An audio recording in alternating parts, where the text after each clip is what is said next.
Let us now move on to the characters that we find in this novel. Firstly, when the novel opens, of course, we meet the group of listeners to Marlowe's story. There are 4 men sitting on the deck of the ship, which is called the Nelly, and they are listening to Charles Marlowe. Actually, they do not play any role in this story. And the 5th man, Charles Marlowe, is the all-important person. Now, as we see, Charles Marlowe is the narrator of the main story, and he is supremely important in the novel, which deals with his experiences in the Congo. He possesses extraordinary powers of observation, of perception, of reflection, of meditation, and of analysis.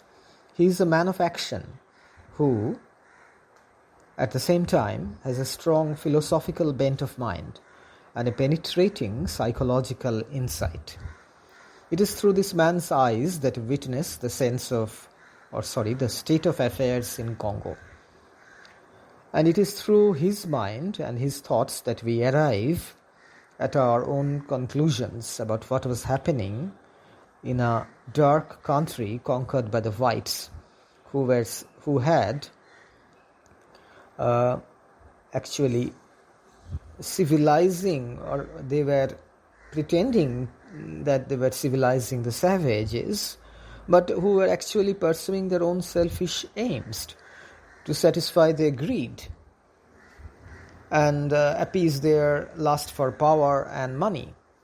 Marlowe represents, to a large extent, Conrad's own reactions to things and people, and he represents Conrad's own viewpoint. Marlowe is the colossus that bestrides the novel, as it may be said. Of course, Mr. Kurtz is the dominating character in the story, but the story is told by Marlowe, who is the chief narrator in the book and who possesses an exceptional intelligence and extraordinary powers of thinking and meditation. Besides an unusual capacity for observation, he may be regarded as the moving spirit behind the whole book. It is through his eyes that we look at the Belgian Congo of Conrad's time, and it is through his eyes that we look at people, including the personality and character of Mr. Kurtz. And it is because of his liking for Mr. Kurtz that we also feel somewhat inclined to take a lenient view of Mr. Kurtz's vices and degradation. Marlowe represents Conrad himself to a large extent.